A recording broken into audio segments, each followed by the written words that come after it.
Well, one of the things that I always do to craft joy, and it's kind of silly, like I would never, ever, ever do it for anybody probably other than my husband and in the past, a couple of pets that I've had. But Pets are non-judgmental, so that's great. Yeah.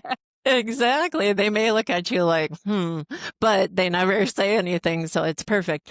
So I just got back to being silly. And one of the things that I would do is just randomly start singing a song. I would do stuff like a breakfast opera where I'm just singing about whatever I'm making for breakfast. And just random things like that to be able to get out there and really craft joy and infuse that back into your life instead of being so focused on the diagnosis.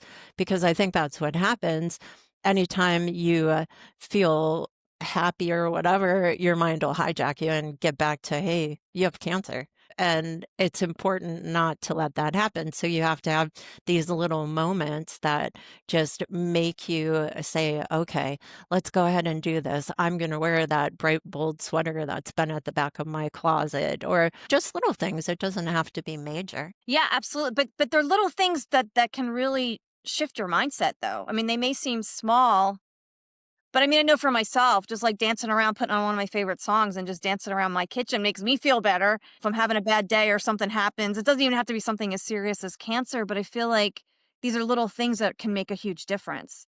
Absolutely. And even if you have a favorite comedian or you have Oh, some podcast that really resonates with you, listen to those things just as reminders. And sometimes, too, I even think it's helpful to hear other people's stories. Even one of the ladies that I interacted with at the cancer center, she was actually a breast cancer survivor. And just hearing her story and kind of the funny things she did, she actually chose to shave her head right away because she said psychologically, I can't go through losing all my hair. And then she would put cute little brightly colored flowers on her hair, on the little, I should say, on the little strand, like my headset and stuff like that.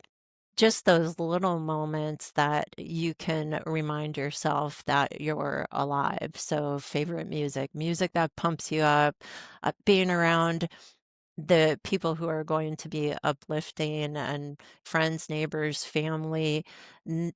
I think that helps, and you just get in that zone that you're, "Okay, I can survive this. Okay, I know what I need to do, and I'm going to do it." And then just do it and be silly and embrace whatever makes you happy.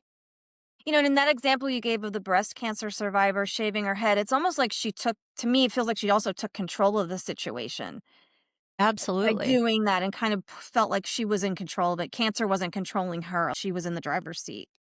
Absolutely, and that was one thing in talking to her that made me say, "Okay, you go through," and she was kind of opposite from me. She checked all of the boxes, so she had definitely worst case scenario on everything.